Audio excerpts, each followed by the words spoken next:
is baie opgewonde om met julle te deel en ek sien uit na dit om vir julle te share wat die Here op my hart gelê het afgelope paar weke. Julle kan vir my slank blaai na Jakobus toe en ons gaan uit Jakobus 2 uitlees vanaf vers 14 af tot in vers 26.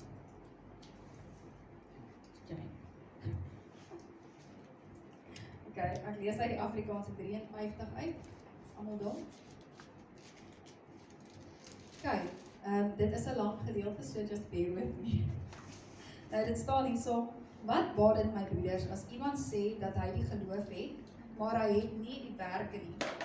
Die geloof kan hom tog nie red nie. As daar nou 'n broeder of suster naak is en aan die daaglikse voedsel gebrek het, en een uit julle sou vir hulle sê, gaan heen in vrede, word warm en word versadig, maar julle gee hulle nie wat vir die liggaam nodig is nie. Wat baat dit? Net so is ook die geloof, as dit geen werke het nie, in sigself dood. Maar iemand sal sê, jy het die geloof en ek het die werke. Toon my jou geloof uit jou werke, en ek sal jou uit my werke my geloof toon. Jy glo dat God een is, jy doen goed. Die duiwels glo dit ook, en hulle sidder. Maar wil jy weet, o nietige mens, dat die geloof sonder die werke dood is?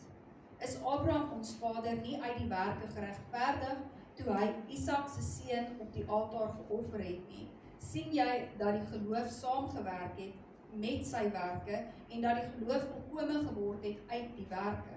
En die skrif is vervul wat sê, en Abraham het vir God geglo, en dit is hom tot geregtigheid gereken, en hy is 'n vriend van God genoem. Sien julle dan nou, dat die mens geregverdig word uit die werke, en nie alleen uit die geloof nie? En in Rahab die hoer nie ook net so geregverdig uit die werke, toe sy die boodskappers ontvang het, en met 'n ander pad weggestuur het nie.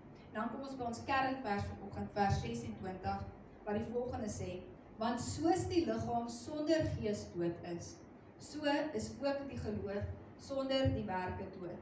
Kom ons sluit met ons oor, dan bid ons so saam en vra die Here om die woord te kom seën.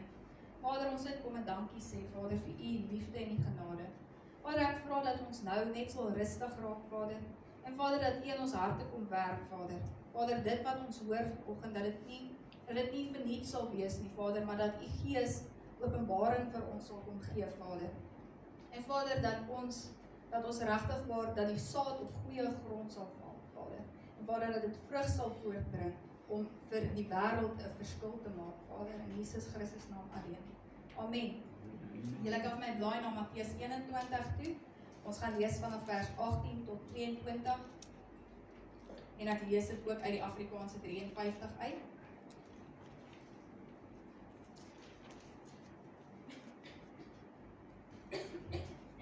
Okay, dit staan hier so van vers 18 af. En vroeg in die môre toe hy teruggaan na die stad, het hy honger gehad, en hy sien 'n vyeboom langs die pad, en gaan daarna toe. Maar hy het niks daaraan gevind nie, as net blare alleen. En hy sê vir hom, laat daar uit jou tot in ewigheid nooit weer 'n vrug kom nie. En onmiddellik het die vyeboom verdroog. En toe die disippels dit sien, was hulle verwonderd en sê, hoe het die vyeboom so onmiddellik verdroog? Maar Jesus antwoord en sê vir hulle, voorwaar ek sê vir julle, as julle geloof het en nie twyfel nie, sal julle nie alleen doen wat met die vyeboom gebeur het nie, maar al sê julle ook vir hierdie berg, hef jou op en werp jou in die see, sal dit gebeur. En alles wat julle in gebed vra, sal julle ontvang as julle glo. Nou, Jesus is besig om vir die disippels 'n baie belangrike waarheid te gee. Want hy sê vir hulle dat geloof en twyfel nie hand in hand met mekaar kan loop nie. Dis iets wat heeltemal die teenoorgestelde is van mekaar. En hy verduidelik hier, so hy sê, en as jy nie twyfel nie, sal jy dit en dat kan doen. So dit is 'n baie eenvoudige waarheid, maar dit is 'n baie belangrike waarheid. Nou as ons kyk na 'n voorbeeld van 'n klein kind, wat dalk na hulle pa toe gaan en die kind wil nou roomys hê. Nou, so 'n kind sal na hulle pa toe gaan en hulle sal opgewonde wees en sê, pappa, sal jy vir my 'n roomys kry? En hulle pa word klaar met opgewondenheid. Hulle het al klare verwagting dat daai pa vir hulle die roomys gaan gee. En kom ons sê die pa sê vir die kind, nee, ek's nou besig met werk. So, kom ek sê vir jou, oor so 'n paar ure dan sal ek gaan om vir jou roomys te koop. Nou beteken dit daai kind teleurgestel is. Ag, okay. Nee, daai kind weet daai roomys gaan kom. So nou kyk die kind vir die tyd. Wanneer gaan dit nou tyd wees? Hoeveel ure gaan nou al verby? Is dit nou al tyd vir my pa om die roomys te gaan koop? Jy sien, so 'n kind al word daar vir 'n kind gesê oor 'n klein rukkie. Daai kind raak opgewonde en hulle weet dat daai roomys kom. So op die einde van die dag, ons moet hierdie kinderlike opgewondenheid hê as ons na die Here toe kom. Ons moet al klaar met 'n verwagting kom dat ons gebed gaan geantwoord word. En net soos wat 'n kind gaan, ons sê die Here 3 ure, moet ons gaan. Here 2 ure is al verby. Dis amper tyd. Dis wat die Here wil hê. Die Here wil hê ons moet kinderlik opgewonde wees wanneer ons na hom toe kom. Die woord sê vir ons ook dat ons moet soos kinders word. Jesus sê dit vir die disippels in Matteus 18 vers 3. Ek lees dit vir ons uit die Amplified. Dit sê, at that time the disciples came to Jesus and asked, who is the greatest in the kingdom of heaven? He called a little child and set him before them, and said, I assure you, and most solemnly say to you, unless you repent, that is, change your inner self, your old way of thinking, life-changed lives, and become like children, neem kennis, hy sê, trusting, humble, and forgiving. You will never enter the kingdom of God. Sien, kinders is nog nie, ek het nou nie 'n beter woord nie, so ek gaan die woord gebruik vir the lack of having better words. Hulle het nog nie deur die wêreld getuig nie. So hulle vertrou met 'n kinderlike vertroue wat mense nie kan wegneem op daai ouderdom nie. Sien, en soos wat ons as kinders, toe ons almal kinders was, het ons net so opgewonde geraak as ons vra vir dinge en want ons weet, ek gaan dit kry. Dit is 'n kinderlike opgewondenheid en soos wat ons ouer word, wat gebeur? Ons begin teleurstelling beleef in ons lewens. Ons begin nie net teleurgestel word deur mense nie, maar deur die wêreld, deur dinge wat rondom ons gebeur. En dis asof ons net laer kom en op 'n plek kom wat ons die teleurstelling wat ons beleef deur die wêreld en deur mense konnekteer met God ook. Ons kom op 'n plek wat ons bid en ons dink in ons agterkop, maar help dit regtig ek bid? Want ons twyfel en baie keer gebeur dit as kinders van die Here, twyfel ons meer wanneer ons bid as wat ons actually vertrou dat hy gaan deurkom vir ons.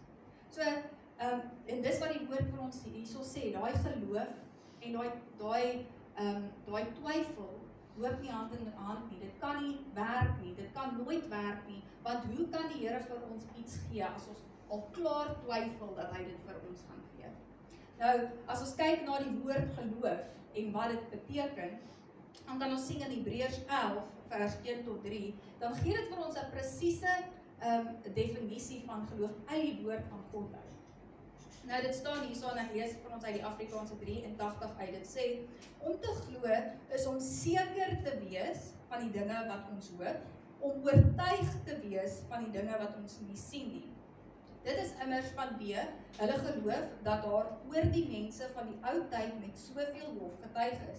Omdat ons glo, weet ons dat die wêreld deur die woord van God geskep is. Die sigbare dinge het dus nie ontstaan uit iets wat ons sien nie. Sien, weer eens kom die woord op 'n heeltemal 'n ander plek en hy kom bevestig vir ons dat onsekerheid en geloof loop nie hand in hand nie. Ons kan nie na God toe kom met ons geloof en onseker wees nie. Dis nie wat die Here wil hê vir ons nie. Sien, al is dit nie eers sigbaar nie. As ons weer terugkom na die voorbeeld van die kind met die roomys. Al sê daai pa oor 3 ure. Daai kind kyk vir daai roomys in hulle geestesoog, hulle lek hom al. Hulle is al opgewonde vir die roomys wat hier in hulle hande gaan wees. Hulle is opgewonde. En dis presies wat die woord vir ons sê. Jy moet opgewonde wees wanneer jy bid, asof jy dit klaar ontvang het. Dis iets wat ons opgewonde op moet wees. Dis hoe ons God moet vertrou. Dis hoe hy verwag dat ons moet hom vertrou. In sekerheid. Nou, as ons kyk na Markus 11 vers 24 uit die Afrikaanse 53, dit sê vir ons, daarom sê ek vir julle, alles wat julle in gebed vra, glo dat julle dit sal ontvang en julle sal dit verkry. Weereens kom die woord en hy kom bevestig dit. Nou, dit los ons met 'n keuse. Wat Jesus besig is om te doen, is hy gee vir die disippels 'n keuse wat hulle moet maak. En so net so vir ons wat die woord in vandag se tyd lees, Jesus is besig om 'n keuse voor ons te hê. Hy is besig om vir ons 'n keuse tussen aktiewe geloof en passiewe geloof te gee. Hy sê, gaan jy glo en aktiewelik glo asof dit gaan gebeur, of gaan jy passief wees en dit terugsit en kyk? Gaan dit regtig gebeur? Dis wat hy is besig om daai keuse voor ons neer te sit. As ons kyk in Romeine 12 vers 3, sê die woord vir ons die volgende. En ek lees dit vir ons uit die King James version, New King James version, ekskuus. Romeine 12 vers 3. For I say, through the grace given to me, to everyone who is among you, not to think of himself more highly than he ought to think, but to think soberly as God has dealt to each one a measure of faith. So hier kom die woord en hy sê, almal het geloof ontvang. Daar's nie een wat meer geloof het as die ander nie. En tot die mense wat nog nie hulle harte vir die Here gegee het nie, het geloof ontvang. Die vraag is, gaan hulle dit aktief maak? Gaan ons aktief in daai geloof begin beweeg of nie? Dit is die vraag, nie of ek genoeg geloof het nie. Want ongelukkig, baie keer wat gebeur, is mense, kinders van die Here, spandeer tyd in die woord, en hulle dink, my geloof is seker nou al so groot. Ons probeer hierdie geloof groter en groter kry. Eintlik werk dit nie so nie. Dit werk nie met die gedagte van hoe groot kan ek my geloof kry om my gebede te antwoord nie. Dit werk in die sin van twyfel ek wanneer ek bid. Twyfel ek dat die Here gaan deurkom vir my. Glo ek, het ek sekerheid in sy woord, in dit wat hy vir my gedoen het. Dit is waar die deurbraak lê. En dit is ook hoekom ons tema is vanoggend, passiewe geloof teenoor aktiewe geloof. Nou, as ons kyk na die woord passief, dan kan ons direk uit die woordeboek gaan kyk na daai woord se betekenis. En dit sê hierso, passief beteken om nie aktief te wees nie. Dit is baie duidelik. Dan gaan hy verder aan om te sê, iets wat nie self optree, beweeg of reageer nie. En hy gaan nog verder aan om te sê, maar ondergaan wat met dit gebeur. Sien, iemand wat passief is, of iets wat passief is, die lewe gebeur met hulle. Hulle gebeur nie met die lewe nie. En ek seker ons almal ken sulke mense, wat dalk siek in die bed lê en sê, "Jesus, maar hoekom gaan dit so? Hoekom is ek siek? Here, hoekom doen U dit weer aan my?" En dis passief. Ons sit terug en ons wonder, "Jesus, maar hoekom gaan my lewe so?" Waar aktief, die vraag is, wat kan ek doen om gesond te word? Wat kan ek uit myself uit doen om gesond te word? En dit kan dalk wees om dokter toe te gaan en pille te kry, of om in gebed te staan en te vertrou vir gesondheid. Sien, dis die verskil tussen passief en aktief. Nou, as ons kyk na die woord passief, nou, ons het nou gehoor wat dit beteken, maar hoe lyk dit as 'n kind van die Here passiewe geloof toepas en nie aktiewe geloof toepas nie? Sien, ongelukkig is dit baie meer bekend as wat ons sal van hou om te erken. Want ons sien dit reg oor die wêreld, sien ons dit. Partykeer sien ons dit in onsself, passiewe geloof. Maar as ons kyk na hoekom passiewe geloof gebeur, dan kan ons kyk na een van die grootste sondebokke en dis vrees. Nou, in die Openbaring 12 vers 10 noem die woord, die vyand, die aanklaer van die medegelowiges. Nou, hy kla ons aan, so ek wil half hierdie prentjie skep, ek weet as ek nou nie 100% reg nie, maar ek wil net hierdie prentjie in julle gedagtes skep, van die duiwel en sy tramante wat so loop agter jou aan, en wag vir jou om 'n fout te maak, en dink, wie sy nou, ek het hom, en so kom hy, en hy skryf alles wat jy verkeerd doen neer. En dan wanneer jy op 'n plek kom waar die Here vir jou sê, hoorie, hier's iets wat jy moet doen, dan kom die vyand. Dis maar, het jy nie gister dit gedoen nie, en het jy nie eergister dit gedoen nie, en het jy nie gisterand die Bybel gelees en gaan slaap toe jy moes Bybel lees nie, hoe kan jy dan bid vir hierdie persoon? hoe kan jy dit doen? Want jy het nou net dit gedoen. Sien, dis wat die duiwel doen. Hy gebruik ons sonde as 'n wapen teen ons, om vrees te kweek in ons harte.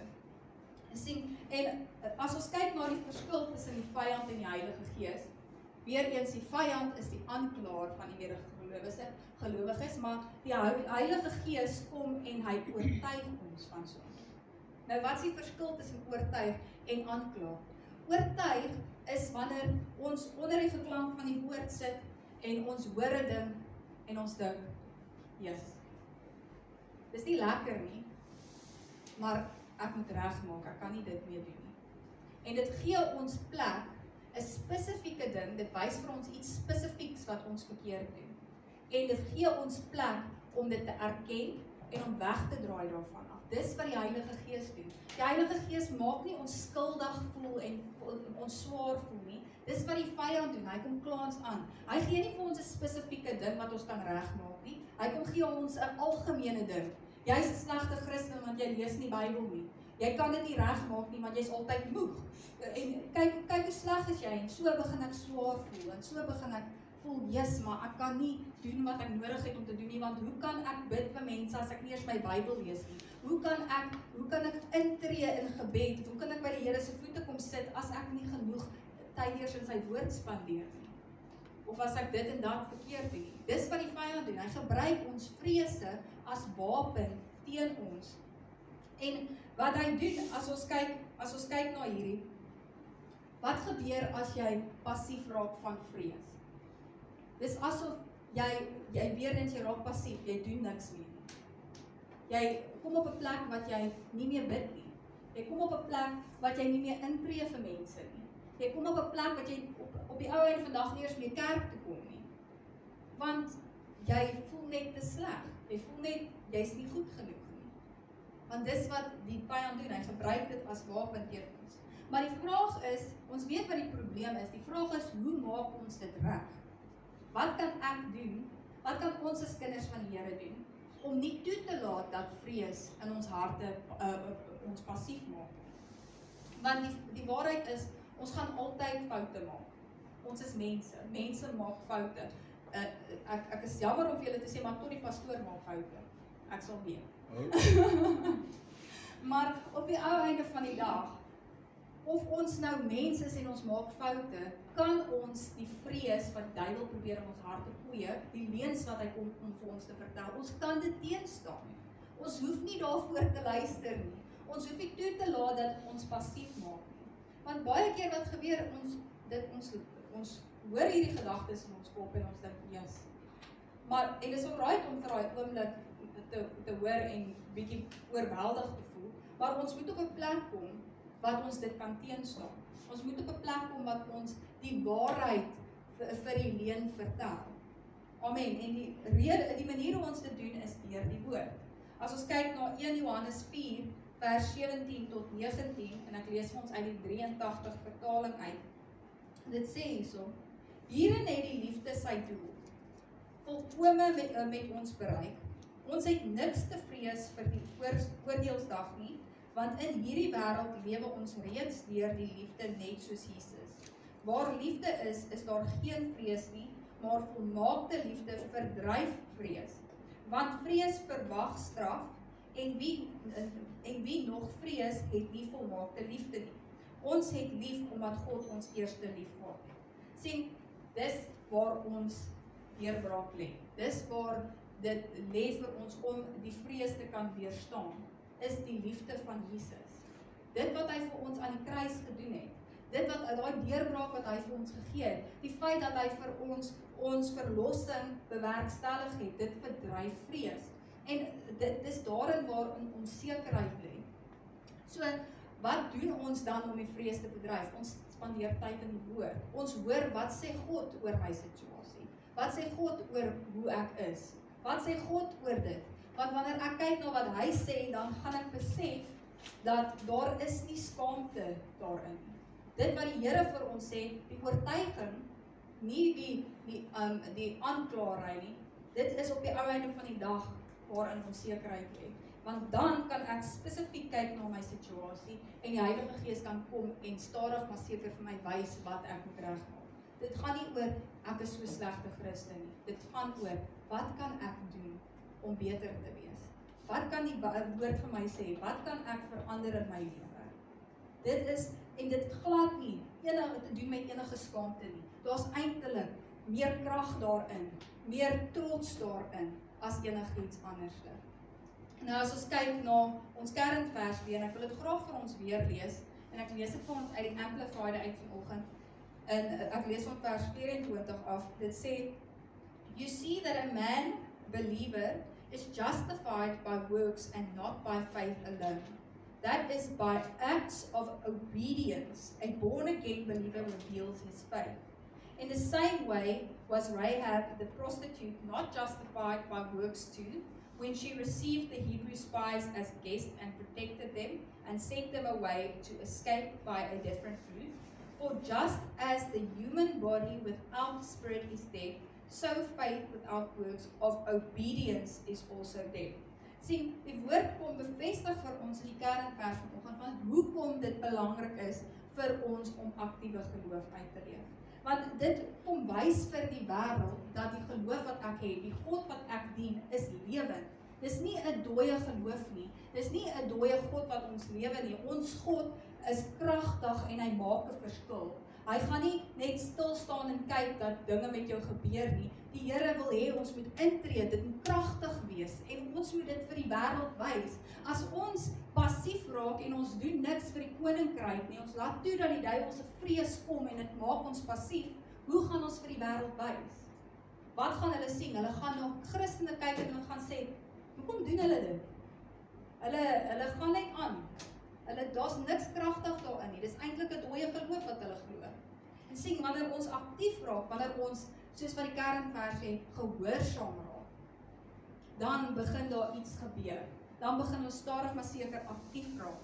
En sien, wat beteken dit om in gehoorsaamheid te beweeg, om aktief te wees, aktiewe geloof uit te leef?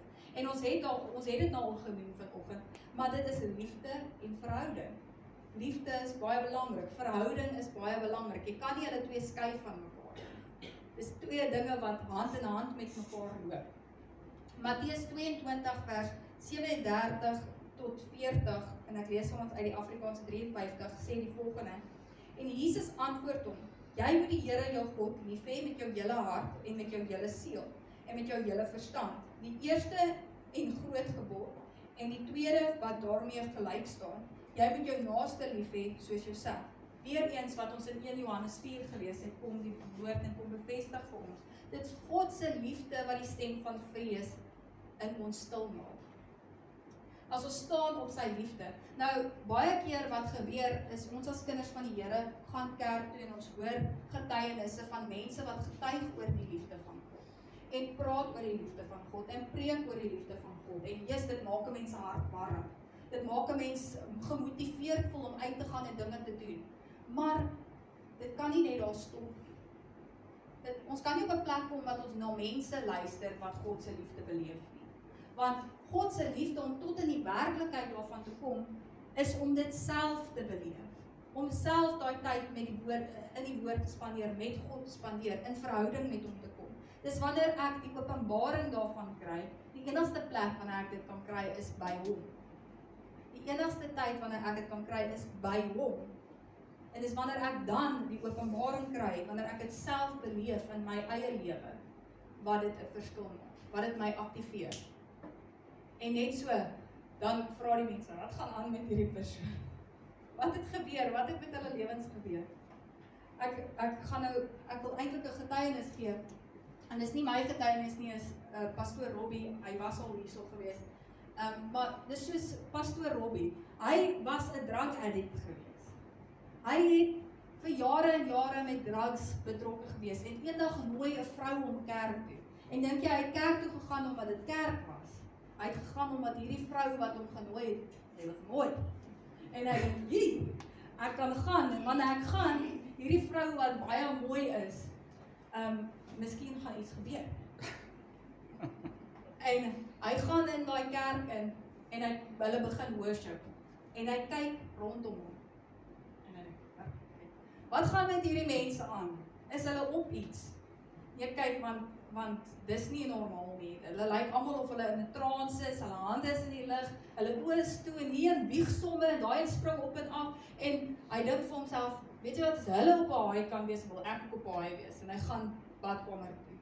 En hy doen sy ding, hy snyf wat hy moet snyf en hy dink vir homself, weet jy, op hierdie plek wat ek is, kan ek nie so aangaan nie. Ek dink as ek by die huis kom, gaan ek dit net eindig. En hy sê, ek gaan 'n geweer vat, en dan gaan my lewe eindig. Want wat is die punt van wat ek doen? En hy gaan daar uit, terwyl hulle worship, na hy nou sy ding gedoen het. En hy is nou eintlik ook al op 'n haai. En net so in 'n oomblik, is hy nigter. En die pastoor sê, ek wil 'n uitnodiging maak, hier's iemand hierso, wat selfmoord wil pleeg. En net so, luister hy, sy ore is oop. Hy vra, wat gaan aan? En so kom die Here en hy verander hom. Hy maak hom aktief. Pastoor Robbie was nie eintlik, hy was nie 'n Christen nie, hy het nooit die Here regtig gedien. En hier kom hy van 'n drug addict, waar die volgende week, wanneer sy drugdealers hom bel, sê, weet jy wat, ek het iets gekry, ek wil dit vir jou ook gee, ontmoet my by die normale plek, en dan probeer hy vir hulle vertel van Jesus, en hulle het hom nooit weer gebel nie. Jy sien, dis die verskil tussen passief en aktief. Dis wat God se liefde doen. Dis wat God se liefde doen wanneer ons dit self beleef. Ja. Wanneer ons die openbaring daarvan kry. Jy sien, dit beweeg ons in verhouding en dit beweeg ons in gehoorsaamheid. Want wat gebeur as ons in die wil van die Here is? Wat gebeur wanneer ons tyd saam met hom spandeer? Wanneer ons in verhouding met hom kom? Dit gebeur, ons klop, ons hart begin nou saam met sy hart. Ek begin nou beleef wat hy beleef. Ek begin glo wat hy glo. Ek wil hê wat hy wil hê. En wanneer ek kompassie voel ek soos wat hy dit voel. En laat ek vir julle vertel vanoggend, God se kompassie is nie die tipe kompassie wat sê, ag, skyn.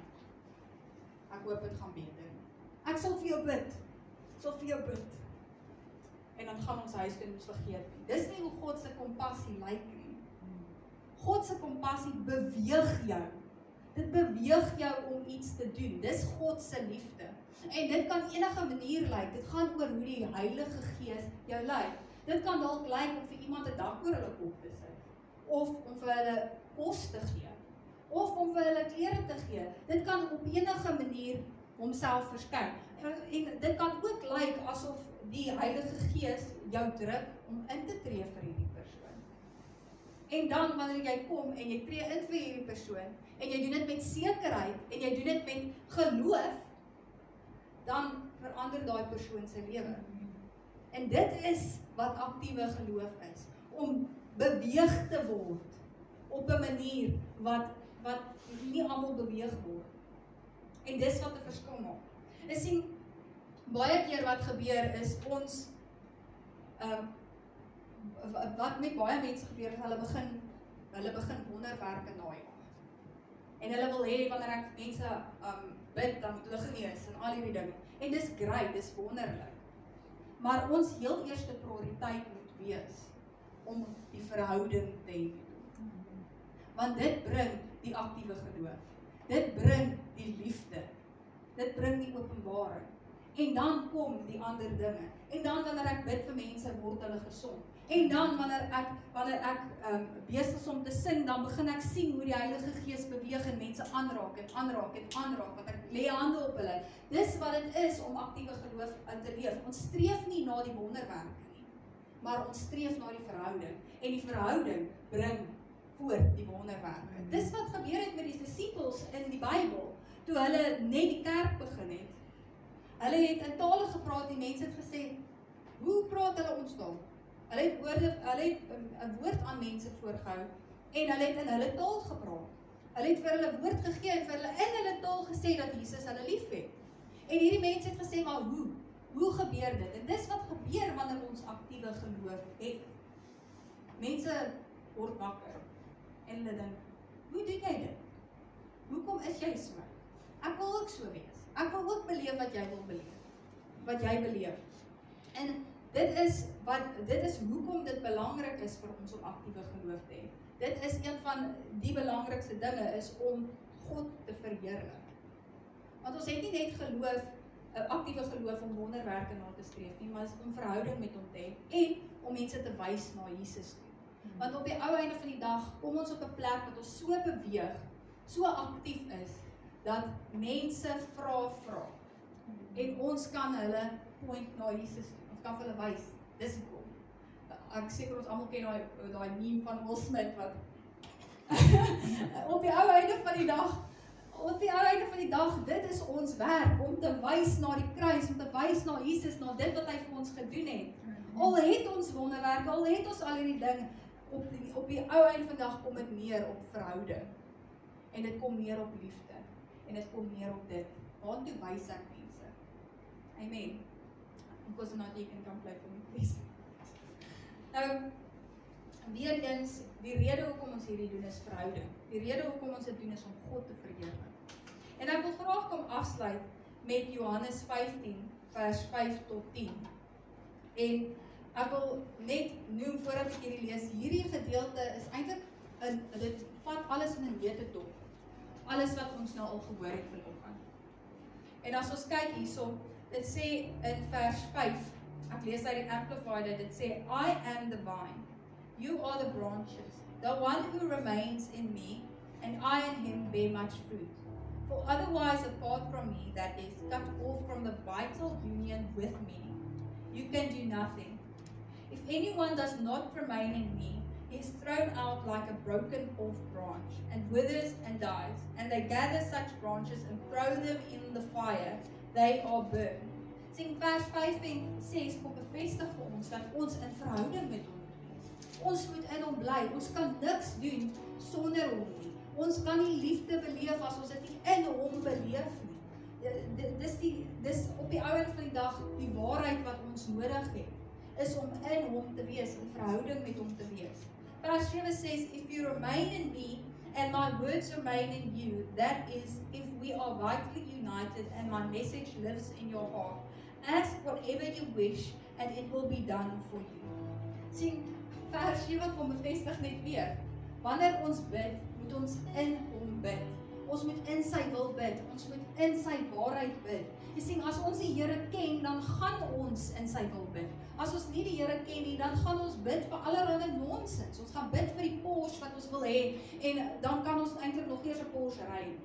En dit is nie wat die Here se hart is vir ons nie, want hy weet wat ons in staat is tot of nie. En op die ou einde van die dag kom hy en hy sê vir ons, wanneer jy in my wil bid, dan sal jy ontvang waarvoor jy bid. Dis 'n belofte uit die woord van God. Net soos wat ons gehoor het hoe 'n kind opgewonde raak vir daai beloftes van die pa wat sê, kom hier roomhuisie, hy gaan oor 3 ure hier wees. Net soos wat daai kind sê, papa is nog net 2 ure, papa is nog net 1 uur. Hier kom ons en ons sê, Vader, kyk wat jy gesê het vir my. Kyk wat jy my beloof het. Ons moet opgewonde wees oor dit. Ons moet vir die Here sê, Here, kyk wat jy vir my gesê het. Jy het gesê, as ek in jou wil bid, dan gaan jy my gebed antwoord. Is die Here nie goed nie? Amen. Dit is 'n belofte wat hy ons gee, en dis hierdie waarheid wat ons kan aan vashou in die moeilike tye. In die tye wanneer hy sê, nog 2 ure, nog 1 uur, dan dit sê ons, Here, U het in die woord gesê. U het in die woord gesê, dat dit gaan kom. Want dis in die wil. So ons hou vas daaraan, en ons herinner hom daaraan, soos die kind wat kinderlik opgewonde is, en hulle pa herinner aan daai roomhuis. Nou as ons vers 8 lees, dan sê dit, my Father is glorified and honored by this, when you bear much fruit, and prove yourselves to be my true disciples. Jy sien, weer eens dit bevestig ons die rede hoekom ons aktiewe geloof moet uitleef. Want dit verheerlik hom. Dit bring vrugte voor in ons lewens wat mense na kyk en hulle wonder, hoekom is jy so? En dan kan jy daai vrug vat en jy kan sê, kyk hierso, dis waar dit vandaan kom. Dis waar dit vandaan kom, en so leef ons ons doel uit in die wêreld. Daar's niks so gratifying as om die doel uit te lewe wat die Here vir ons gegee het nie. Amen. En dan vers 9 en 10, dit sê, I have loved you just as the Father has loved me. Remain in my love and do not doubt my love for you. If you keep my commandments and obey my teaching, You will remain in my love, just as I have kept my Father's commandments and remain in his love. Weereens sien ons die prentjie van 1 Johannes 4. Die liefde van die Here verdryf vrees. As ons in sy liefde bly, bly ons in verhouding. Want as ons hom liefhet, dan gaan ons doen wat hy sê. Ons gaan wil doen wat hy sê, want ons is in verhouding met hom. Jy sien, in vers 10 sê dit vir ons dat liefde hou ons in verhouding. Dit hou ons daar. En nie net dit nie, as ons kyk daarna, dis sy woord, want wanneer ons hom liefhet, dan spandeer ons tyd in sy woord, want ons wil weet wat hy sê. Wat sê hy oor my situasie? En dat ek gaan dit wil hou, want ek weet nou mos wat hy wil hê in my lewe. So ek gaan gehoorsaam wees, want sy woord sê dit, so ek sal dit wil doen in my lewe. Amen. En soos wat ons nou hierso sit, wil ek net vra, kom ons sluit net ons oë. En ek wil vanoggend 2 vrae by julle voorhou vanoggend. En dis wat ek wil hê, dis wat ek by julle wil laat vanoggend. En ek wil net bid voordat ek hierdie vrae vra. Vader, ons wil net kom en vra dat u Heilige Gees nou by elke liewe een stil staan, Vader. Vader, u hart is nie om mense aan te kla nie, Vader. U hart is nie om mense skaamte te laat voel nie, Vader, om swaar te voel nie, Vader. U hart is om vir mense lig te wees in hulle lewens en vir hulle te wys, Vader, waar hulle kan verbeter, waar hulle kan anders wees. Vader, waar hulle die lig in die wêreld kan wees, wat hulle kan doen, Vader, om die lig vir die wêreld te wees, Vader. En Vader, ek wil kom en dankie sê, soos wat ons hierdie vrae hoor vanoggend, dat dit in ons week vorentoe 'n verskil sal kom maak, Vader. Vader, dat ons sal introspeksie hê, Vader. Vader, dat ons nie skaamte sal voel daardeur nie, Vader, maar dat ons regtig waar net die oortuiging sal ervaar, Vader. En Vader, dat ons op 'n plek sal kom, dat ons gemaklik genoeg sal kom by voete te sit, Vader, en die vrees een kant toe te stoot, Vader. En dit toe te laat dat u kom doen wat nodig is om gedoen te word. Nou die eerste vraag wat ek wil vra vanoggend is, leef ons heiliglik passiewe of aktiewe geloof uit? En dit gaan nie oor my hele lewe nie, dit gaan nie oor alles in my lewe nie, dit is nie noodwendig 'n algehele ding nie, maar dit kan 'n area in my lewe wees. Is ek totaal in oorgawe en in aktiewe geloof in my hele lewe? Is daar 'n area wat ek dit nie doen nie? Is daar 'n area wat ek vir die Here moet gee vanoggend? Ek sien baie keer leef ons by die huis waar mense ons sien, of by die kerk waar mense ons sien, leef ons aktiewe geloof uit. Ja, Here, U is goed. Maar waar in ons by onsself is, in ons innerkamer, lewe ons aktiewe geloof uit. Doen ons wat ons moet doen ons wat die Heilige Gees van ons vra.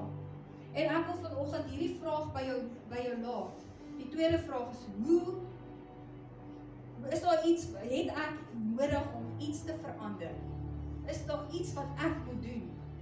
Here, wys dit vir ons vanoggend. Is daar iets wat ons moet doen, Vader, om aktiewe geloof in elke liewe area in ons lewens toe te pas?